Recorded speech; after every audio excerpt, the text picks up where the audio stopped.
Time to play the game. Time to play the game.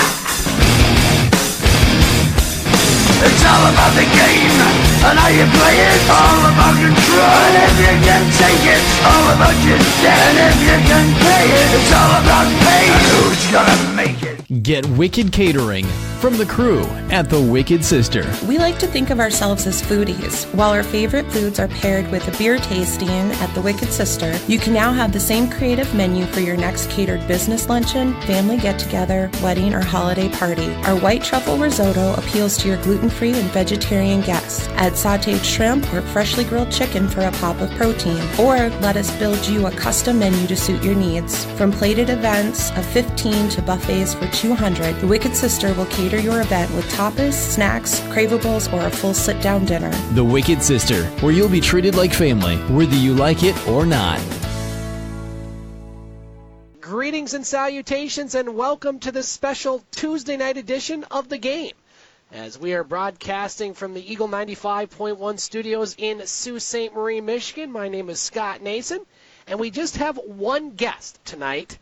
And we haven't heard from him for a while, but he is back, and he's going to be back on the show for quite some time. His name is E.J. Russell, joining us from the Banana Belt of the Upper Peninsula, also known as Escanaba. E.J., great to have you back on board.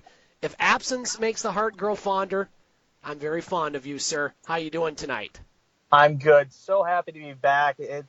The break was kind of needed, making a transition in my other parts of my life, but happy to be back on the air with you, Scotty. Always a pleasure.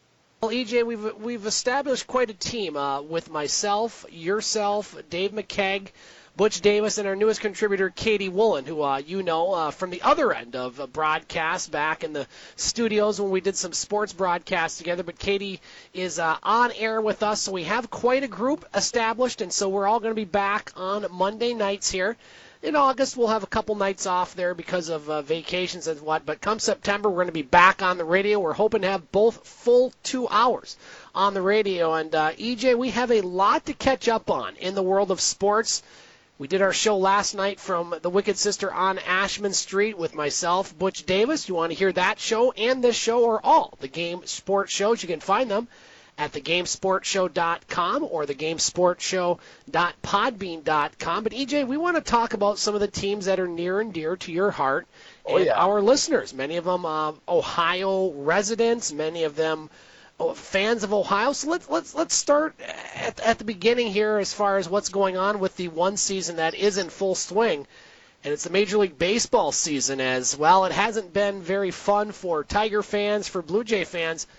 But, EJ, been pretty fun for Cleveland Indians fans. Right now, the Tribe comfortably on top in the AL Central, having a successful season after a bit of a slow start. Give us your thoughts and what's going on with the Cleveland Indians, sir. Well, I think the Indians are doing a lot of things right now. Obviously some small hiccups with Corey Kluber having a small injury, having to miss a little bit of time.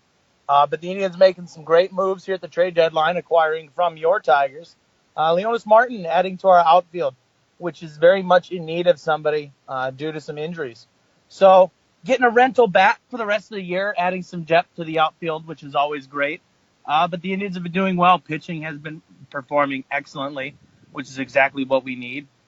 Indians, Trevor Bauer says he's going to continue to sign one-year deals for the rest of his career. We'll see how long that really lasts, with as well as he's been pitching this year, making the All-Star roster. But the Indians have been good. Bats are coming around. They've been putting together nice win streaks, competed very well against a very powerful New York Yankees team, splitting that series with them that they had back mid-month. Then having a tough series against the Pirates, taking the series against Detroit, and now going up against the Twins, who can come out and beat anybody at any time. The Twins last year, I told you, everybody, that they were my surprise team to watch. I thought that they were going to be second in the AL Central, and they ended up making the wild card last year. But, the Indians are doing all of the things that they need to do to put themselves in a position to win the Central again and possibly compete for a pennant. Yeah, and you look at their lead in the division. They lead by 8 games over Minnesota, and you look at all the other divisions outside of Boston and the Yankees, as both those teams are going to make the playoffs. But all the other division races are very close, especially in the National League. And you look at this American League, EJ, really, yes, Houston does have Seattle 3 games behind. They've been a very pleasant surprise. Oakland's 5 games behind, but you kind of know the teams that are more than likely going to be in the playoffs. It's going to be the Boston Red Sox, it's going to be New York, it's going to be Cleveland, and it's going to be Houston. Now, I don't know how many people would pick Cleveland out of those 4 teams to make it to the World Series. What do the Cleveland Indians have to do and do well if they're not only going to win the division, which they should, but to make an extended run in the playoffs against some very tough opponents potentially down the road? I think that the Indians just need to get hot at the right time. Last year they went on an absolute tear, putting together 20-something wins, setting a new American League record in the process of doing that. What was it, 26 wins or something like that, Scott? Right. I don't exactly remember. But they have to get hot at the right time. And last year they did that just a little too early, and they peaked at the wrong time, and it ended up costing them when they got into the playoffs. Now, if you look at the Indians, okay, they are 57-48. Now, the other teams that are leading their division, you have Houston at 67-41, and the Red Sox at 75-33, best record in baseball. But even the Yankees, 67-37. That makes the Indians the worst team in the American League that's positioned to make the playoffs. But if you put them in the National League, Philly leading the division up a half a game, 58-48. Chicago up 1 game, 61-44. LA up a half a game, 59-48.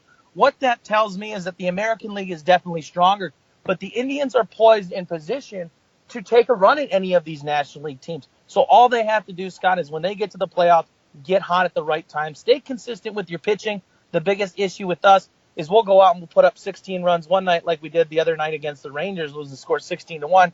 And then we'll lose the next day and then come back and, play it and win a game 8-1. So if the defense is there like it always has been this year, really anchored by Francisco Lindor and Jose Ramirez on the infield on third and short there, they're doing a great job. Kipnis plays well at second. As long as they can get the same defensive production that they have from those guys, shoring up the outfield, what they did with the Leonis Martin trade, adding some depth there. If they can get the pitching that they've continued to get and then keep bringing those bats around consistently and, again, get hot at the right time, there is no reason that these Cleveland Indians can't compete for another World Series title. One other baseball note, EJ, we talked about it last night as far as the Detroit Tigers getting a couple players in the Hall of Fame, and Jack Morris and Alan Trammell. A Cleveland Indian, I believe, over the weekend was also announced to this year's Hall of Fame, sir? Yes, Jim Thome finally getting the nod, making it into Cooperstown. And he was a guy that, growing up as an Indians fan, I used to hold up a sign. We'd sit there, and it always said, "Hit a homie, Thome." I mean, he was a fan favorite in Cleveland. Kind of did a little bit of the journeyman routine at the end of his career there, bouncing around to teams like the White Sox. Spent some decent time with the Philadelphia Phillies, but bounced around a little bit. I think he even spent some short time with the Rangers, if I remember correctly. Correct, yeah. Or not the Rangers, I'm sorry, the Dodgers as well. Dodgers, yep. But this is a guy who's hit over 600 home runs in his career, many of those in a Cleveland Indians uniform. The other majority of those coming while he was in a Phillies uniform. But he is a guy that is revered by Cleveland fans, probably as one of the greatest hitters in the history of the Cleveland Indians franchise. I mean, you look at guys that we compare him to in Cleveland, you're talking about like Albert Bell, who in his day was one of the greatest power hitters, a guy that played baseball just angry and really beat the ball and knocked it out of the park. Guys like Manny Ramirez, who's still, he's got his issues, and as he would say, it's just Manny being Manny. But one of putting him in the same category as those two guys, and Manny Ramirez, pre-steroid issue, was still revered as one of the greatest hitters in baseball and one of the greatest baseball players of his generation. And Jim Thome's right there, up there with those guys. I don't think you'll see a guy like Albert Bell ever get the nod to the Hall of Fame, or even Manny Ramirez at this point. You never know when that's going to come. But Jim Thome, a legend in Cleveland, and there's a reason we have a statue of him out in center field. And a guy that definitely killed the Detroit Tigers over many, many years, as I can fully attest to. E.J. Russell joining us on this special Tuesday night edition of the game. Well, E.J., a few weeks ago, we got the news that LeBron James, no surprise to me as far as something I thought was going to happen. He goes to the Los Angeles Lakers. Now, I want your perspective on that from a Cleveland perspective as far as something that probably knew was happening. You weren't quite sure maybe where LeBron was going to land. Some people thought he might stay in Cleveland. He's a Los Angeles Laker. Your thoughts on the LeBron James move to Hollywood? Well, biased opinion, I wish he would have stayed, obviously, but no hard feelings from the Cleveland sports fans. I got the news. I was on vacation in South Carolina. Becca and I got to spend some much needed time with my immediate family down there. That was nice. But we got the news there. We were all sitting around the TV, saw the breaking news. LeBron signs with the Lakers. Everyone, being Clevelanders, we hope that the Lakers don't do well. But no hard feelings for him leaving. He delivered the championship that he had promised us, which was the major thing as far as Cleveland sports fans were concerned. When he came to our team, he promised that he would bring a title back home to our city. And I say our city because he is one of us. A lot of people wondering why the decision to go to the Los Angeles Lakers. Now, a lot of people saying, well, he's got 2 homes out there. He owns a portion of this Blaze Pizza business, whatever it is. And he did an interview with Rachel Nichols, I believe it was last night, because he was talking about he just opened up the I Promise School in Akron, in which he's offering free tuition, free breakfasts and lunches to these at-risk youth in the area. And for anybody that graduates, they're going to get a free ride to the University of Akron. I believe that LeBron James and the LeBron James Family Foundation is paying for all of this, which is outstanding. That's awesome. That is absolutely fantastic. And he says that this is the thing he's most proud of. But in that interview, Rachel Nichols asked him, why go to Los Angeles? And obviously there's the lure of, look at the great names in that franchise history. Kobe Bryant, Shaquille O'Neal,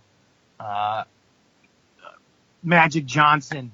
The list goes on, and I'm just keeping that one short there. But he wants to be a part of that, and he wants to do something challenging. He says he could have made the easy move, gone to Houston, played with his buddy Chris Paul. He could have stayed in Cleveland, stayed home. But he wanted to do something different, and he thinks that if he can take this Lakers team and win a championship with them, that this is something that this adds to his legacy.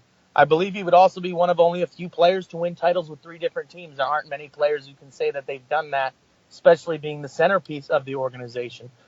So I understand why he wanted to go to L.A. I understand, his desire to do something challenging. But again, really wish he would have stayed home. And you're talking a little bit more about the I Promise School that was announced there over the last day or so, which will be in Akron, Ohio. LeBron James, he was quoted as saying, no matter what, if I'm playing in Los Angeles, Akron, Ohio will always be home. This is a school that's offering free tuition, free uniforms, transportation within 2 miles, free breakfast, lunch, and snacks, food pantry for families. I love this one. Both these two here. GEDs and job placement services for parents. That is fantastic. It's something that does not get talked about much. And guaranteed tuition to the University of Akron for every student who graduates. Now, this is something his foundation, he does not have to do. And the fact that he does these sort of things, the fact that you don't see him among the list of bad boys, if you will, he's a good dad. He puts his money where his mouth is. And, despite some of his on-court antics, which can be a little bit dramatic at times, and many people don't like some of his style, I think that is as good a character reference as you can give someone. The fact that he's helping these families in his hometown, not just the kids, but the parents. I give a lot of credit to LeBron James for that. He's one of a kind, and not many of these athletes, do these sort of things, EJ, and, that kind of, where you say there's not a whole lot of hostility for this move, I think when he does something like that, it kind of shows just the person that LeBron James is, doesn't it? It does, and, excuse me. You all choked up about that one. Oh, just very emotional. But no, you're a sensitive guy. Yeah, I am. But, yeah, he is one of us, and this is something that he felt the need to do for his community, and I think you nailed it on the head. He's not just doing this for the kids, but he's also trying to improve the community as a whole, having these GED programs and job placement programs for adults, offering these children an opportunity to go to the University of Akron free of charge. I mean, this is just something that is unprecedented. And for a guy that just signed a $1 billion lifetime deal with Nike, there are a lot of guys that I'm sure you and I could both name a handful of them very easily, that I don't think that there are some of the players out there, when they sign that $1 billion deal, would ever even imagine about opening a school in their hometown.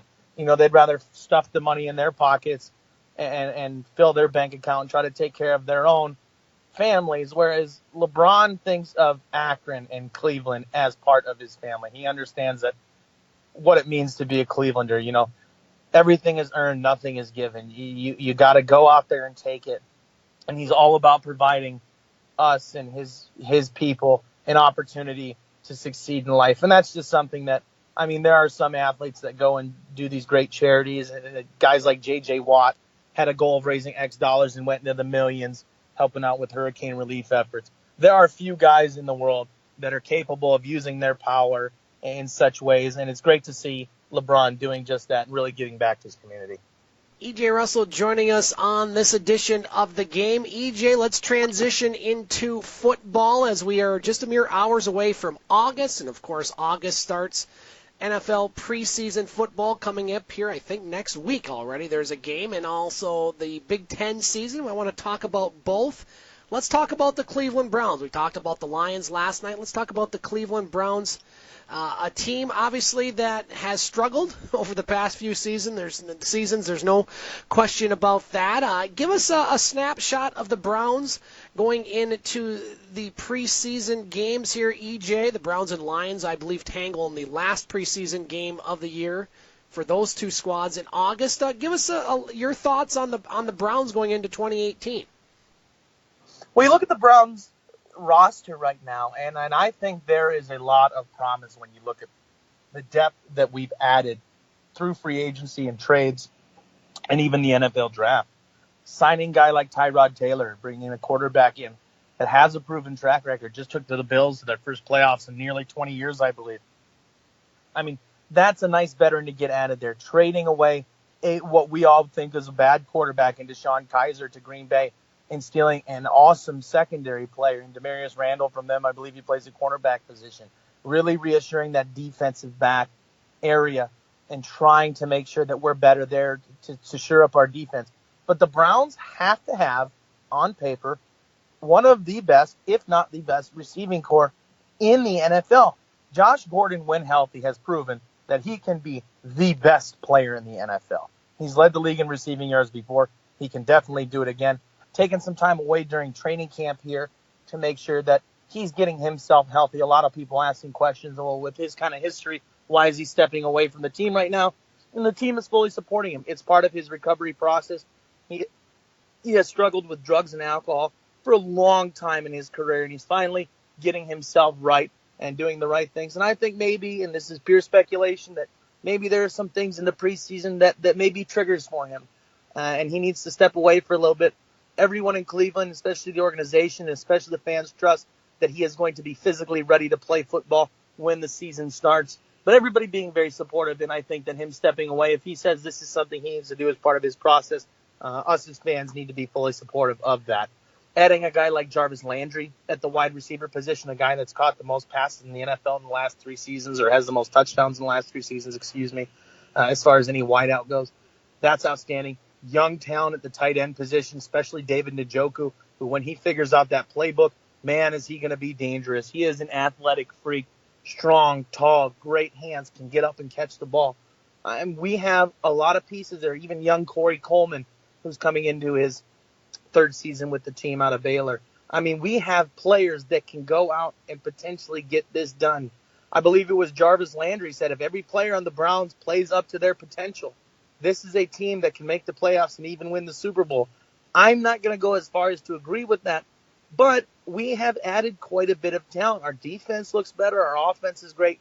And people forget that we also have Baker Mayfield. And I say people forget, but they really don't. Everybody's waiting for when Baker Mayfield's going to start. But I think that Tyrod's the right guy to go with right now. I think Hugh Jackson has a plan for what he wants to get done. We added offensive coordinator Todd Haley this year from the Pittsburgh Steelers, a team that's had one of the best offenses in recent memory, have really competed well. add depth at the running back position. We re-signed Duke Johnson to an extension, got him for multiple years, signed Carlos Hyde, who was rated as an NFL top 100 player. These are guys that chose to come to Cleveland, like guys like Carlos Hyde, guys like Tyrod Taylor, chose to come play for the Browns, not just because, it's a guaranteed contract, but because they see an opportunity here. And they see that the team's going in a direction, and they believe in what Hugh Jackson and John Dorsey are trying to put together here. I honestly don't see a scenario where the Browns don't win at least 6 games this year. Being the eternal optimist that I am, I'll pick them to go 8-8.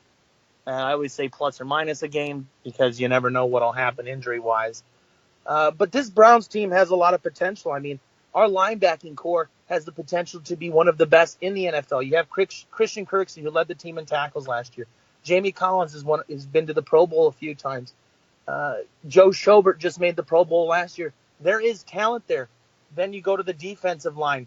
We added another lineman in the draft. But you also have Myles Garrett right there, who can play against any offensive lineman in the NFL and is just a physical freak as far as what he can do. So I think we're doing a lot of the right things. I mean, you got one of the best offensive coordinators in football, Greg Williams, who's known as one of the best defensive coordinators in football, and then we add all this talent to our roster. So there is no reason that these Browns can't compete this year. They're definitely going to do better than they did last year. It's almost impossible to do worse or as bad. I mean, it is impossible to do worse. But I think that the things are looking up for the Browns, and they have a certain swagger to them. And I think that's what people are missing when they're taking these things like what Jarvis Landry says, saying Browns could win the Super Bowl. Don't take it out of context, but listen to how he's saying things. There is an air of confidence in the Cleveland locker room right now. And if you're an NFL player, it is a dangerous game. You have to play it with some swagger. These guys have it right now, and I'm sure excited to see how this HBO series comes out because you're going to get to see a lot of the ins and outs of the organization. But I think people are going to be surprised, and Cleveland's going to be a team to watch this year. They're going to come out and beat some teams that you didn't think they could beat. Well, they are in, one of the weaker divisions as far as football is. I mean, you have the Steelers, still the cream of the crop in the AFC North, but they're not getting any younger, and a lot of pressure on some of their big superstars to perform. You have the Baltimore Ravens, a team that was 9-7 last year. They're kind of somewhere in the middle there, and then you have the Cincinnati Bengals. I think of there's a team on the decline in that division. I would say Cincinnati finishing 7-9, and they had some departures as well. A.J. McCarron, Jeremy Hill. So I think that's a team that could really. I honestly think that Cleveland has a chance to finish ahead of Cincinnati this year. Am I crazy to think that, EJ? No, and Baltimore got worse as well. There is a good chance that, and I've looked at the schedule. I have Cleveland winning 8 games as an optimist, but realistically 6 is a good number. They can beat the Buccaneers. They can beat the Chargers. I think they beat Cincinnati both times. I think that they beat the Ravens both times. I think they can beat the Jets. I think if they come out and surprise you, they can take one of the games against the Steelers. I think if they play the game right, Patrick Mahomes is going to be the quarterbacks for the Chiefs this year. They might be able to go out and beat them. There are realistic scenarios where the Browns can finish this season with a winning record. I think they take both against Cincinnati with their departures. I think Cincinnati, they got worse. People do forget, though, they have a great player from last year. What was his name? Dixon was the running back that they added. Right. Their roster. He finished the year looking very, very strong. The biggest question mark in the division right now is Le'Veon Bell and the Pittsburgh Steelers, and what are they going to do to make that situation right? Because at this point, Le'Veon Bell feels like he's a $20 million a year running back, just declined an offer at $14 million a year. We got to see how that situation pans out. But Roethlisberger doesn't have too much longer yet, and the Browns are really doing a great job of positioning themselves to be the leader in this division for a few years to come. E.J. Russell joining us on the game. We'll have much more pro football talk coming up in August, including on August 13th. We're going to have our fantasy football preview during our roundtable. That's definitely going to be a lot of fun. E.J., between the time we last talked on air and now, I had the chance to go down to Northeast Ohio, or I should say down and over to Northeast Ohio, as my girlfriend Becky is taking some courses at Kent State at Ashtabula.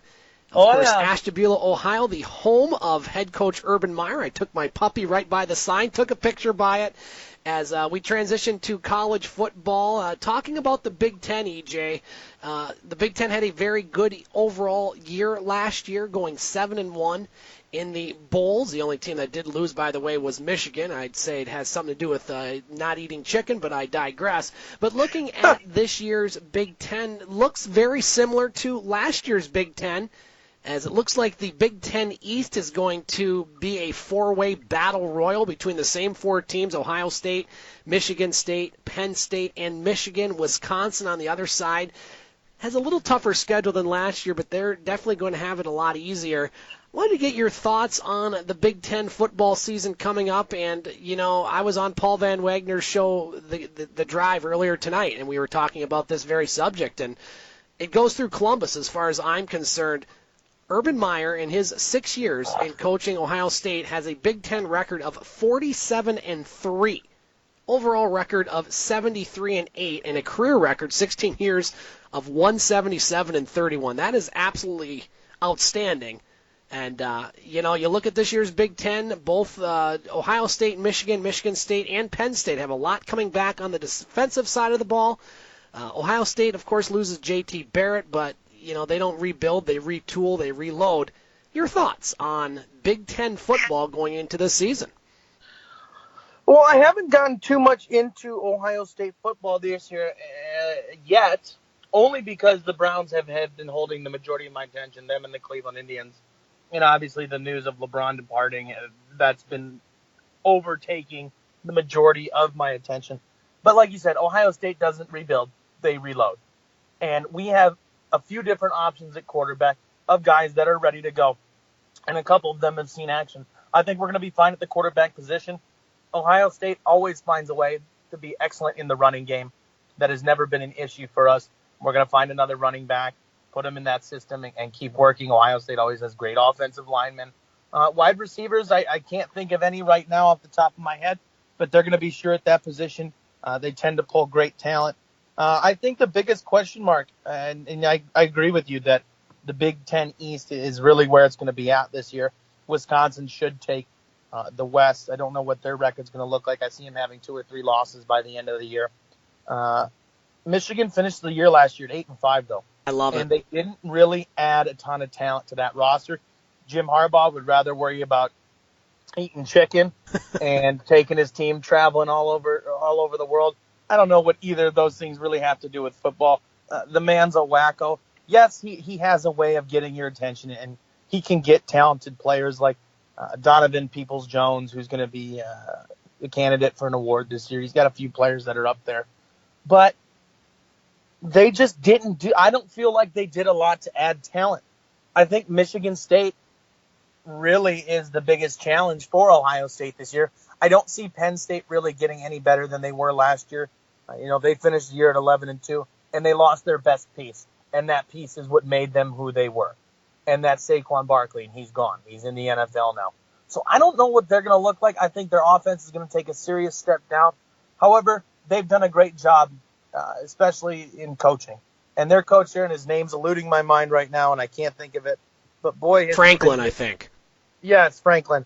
He's been fantastic for them, and he's really done a nice job of bringing Penn State back from what was a very, very dark place. And he's made people almost forget about what happened there. And I don't want to say that people will forget or that they should forget what happened in regards to the incident with Jerry Sandusky that led to Joe Paterno's demise. But I think Penn State I don't know what they're going to look like offensively. I don't think that they're going to be able to fill as big of a piece as Saquon Barkley was to them, even if they attempt to do it by committee. Michigan State's been doing a great job of adding talent to their roster. They know how to play football in the Big Ten, and they continue to win football games. I think that it looks like Ohio State and Michigan State are going to battle it out for the title. Michigan, of course, can come and contend. You never know what's going to happen there, especially with a coach like Jim Harbaugh, who has the ability to add talented players to his roster. But like you said, Big Ten goes through Columbus this year, and I don't think that there's any reason Ohio State doesn't repeat as Big Ten champs. One other college football note, EJ, and I do agree with Coach Harbaugh, not on the chicken thing, but on what he talked about last week as far as The NCAA needs to expand the playoff. They need to expand the playoff. Expand it to 8 teams. Give these teams a chance. Look at Central Florida, the team that should have gotten a chance. Many people thought Ohio State should have been in there. Are you for, and we're going to talk a lot more about this coming up in the next few months, are you for expanding the playoff, EJ? No. Yeah, you've been steady on that. It's just, when does it end? And that's the question. I mean, if you're going to expand it, what are you going to take?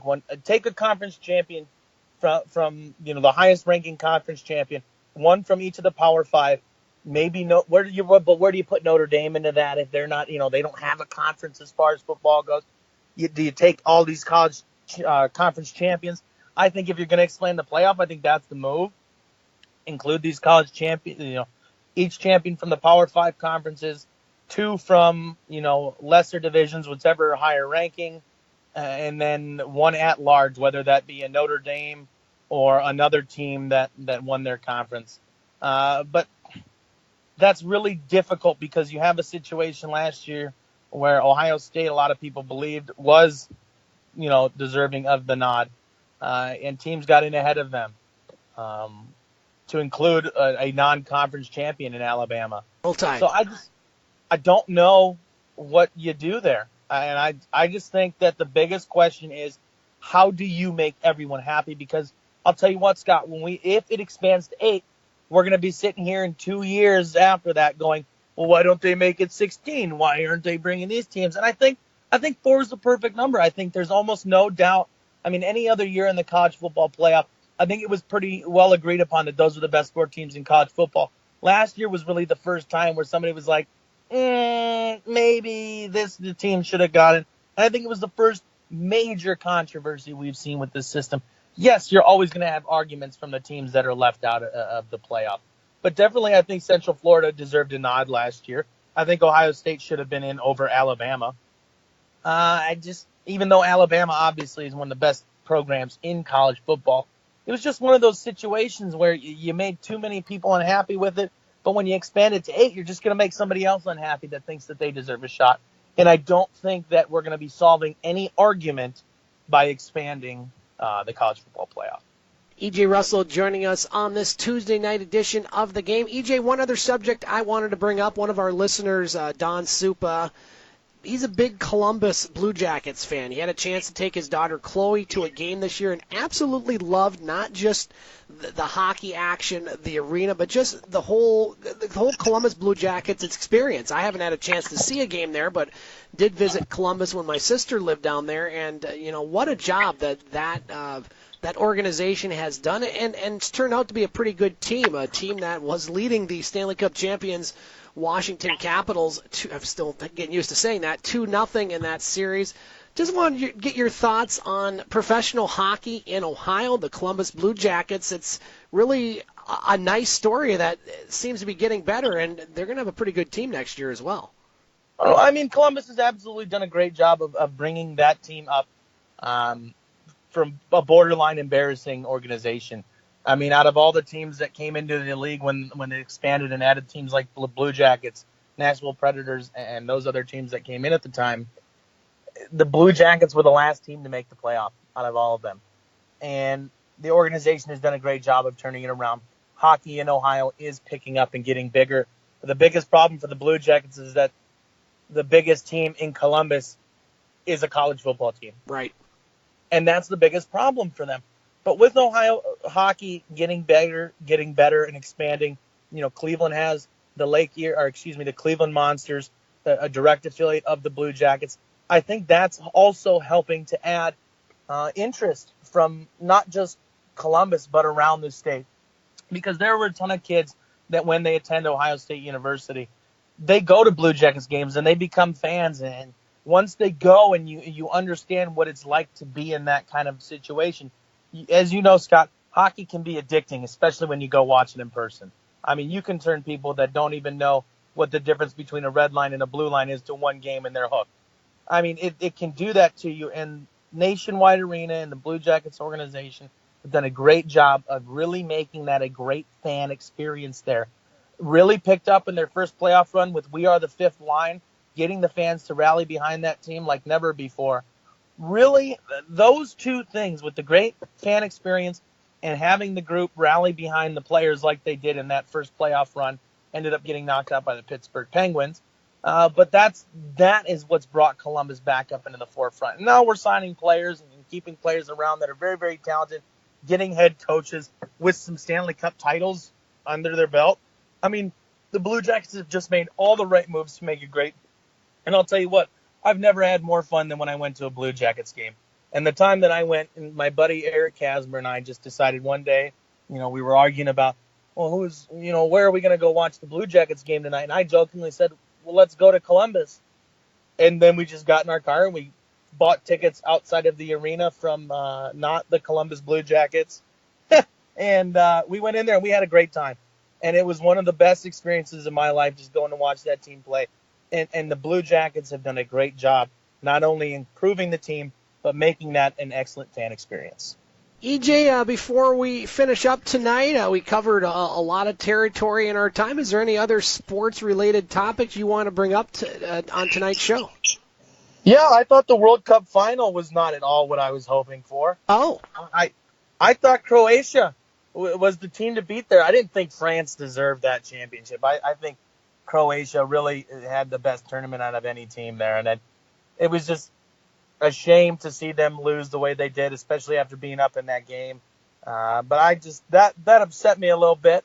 But it was definitely an interesting World Cup. I had a great time watching them. What were your thoughts?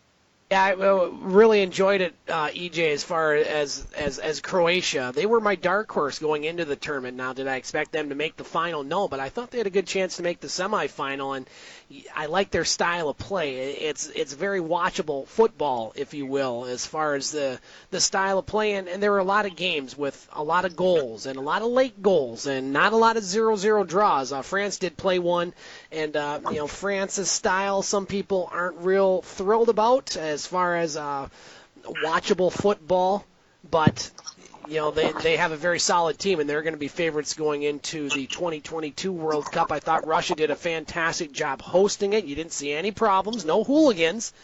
I think they were all probably shipped out of there by President Putin there before the World Cup. But yeah, it was a great World Cup. I enjoyed it. You see soccer in this country slowly making some strides, and we've talked about it before. Is it going to be on par with the other four major sports? Probably not, but you're seeing more and more teams in the MLS. You're seeing crowds grow. You're seeing more people watch the Premier League, especially now that they televise so many games. You're seeing just more interest, and the United States is going to have to figure out a way come 2026 to get a competitive team in there. If Croatia can do it, whose country is half the size of New York City, if Iceland can do it and get to the World Cup, whose country is half the size of, Lansing? No, maybe not Lansing, but Detroit would be a good example. The U.S. has got to figure out a way to put some money into programs and try to get some of these youngsters playing soccer, making that a more lucrative sport than some of the other sports. That's going to be hard to do because in these other countries you don't have 4 or 5 sports that are garnishing the attention of the best athletes. You only have 1 or 2, and so it was a good World Cup. I agree with you, though, EJ. I was pulling for Croatia, and they'll be back in 2022, and it's going to be a lot of fun to see what happens. EJ, before we let you go, do you have any thumbs up and thumbs down tonight? Well, I want to say this, too, because you were talking about piquing interest in soccer. Sure, go ahead. Cup. And I think the best game of that whole tournament that I watched was that Russia-Croatia game. And what was it, the round of 8? Yeah. The semifinals, actually, it was. And I remember I was flying back from South Carolina with Becca, and we were in the airport in Chicago. Unfortunately, I was sitting at the Cubs bar. Oof. Being an Indians fan, I wasn't really too excited about that. But there were people crowded around, and people were watching that game. And I think that really the interest level has gone up. Yes, a lot of people very much more interested in the World Cup than they are other events as far as soccer, or as you call it, football, or as most of the world calls it, football goes. But I think that was a great tournament, and I really believe that soccer is coming around in the United States and that fans are starting to be genuinely interested in the outcome of these games. As far as my thumbs up and thumbs down go for the week, I don't really have many. I can't name a thumbs down, really. I think that, my number one thumbs up goes to LeBron James in opening that school. I think that was absolutely the peak of sports news this week. My other thumbs up, and people can say what they want about this, I think it was a very intelligent and brave move for Josh Gordon to step away from the Browns during the preseason here and doing things on his own to make sure that he's healthy and ready to play come the regular season, and I believe he will be. But no thumbs down from me this week. BJ, I'm going to give you a thumbs up for being on the show tonight. Great to have you back in the fold, and we're looking forward to talk to you on Mondays. We'll do some maybe special editions here or there, just you and I, when our schedules conflict or for some reason you can't be on. But EJ, want to thank you for joining us on the game tonight, and hopefully we can get you back on Monday. Final words of wisdom, sir. I'll give you the floor. Final words of wisdom. Browns going to the playoffs. Let's do this. Watch HBO Hard Knocks because it's about to go down. Something special brewing in Cleveland, Ohio. EJ, thanks again for joining us on the game. Hold tight for a second. We'll talk to you next week. Yes, sir. Thanks for having me on. All right, that's going to do it here for this special Tuesday night edition of the game. Don't forget, you can hear this show, last night's show from the Wicked Sister, and all our sports shows, including Dave McKeag, who has several shows going on in Sioux, Ontario. You can find those all at thegamesportshow.com or the podcast page, which also includes Butch on Sports, our contributor Butch Davis and his show, and my conversations with Paul Van Wagner on ESPN Blacksburg on his show, The Drive. You can find all those shows in one place, thegamesportshow.podbean.com. That'll do it here for this special edition of the game. Thank you for tuning in, and we'll talk to you next Monday night from the Wicked Sister for another edition of the game here on Eagle 95.1. See ya!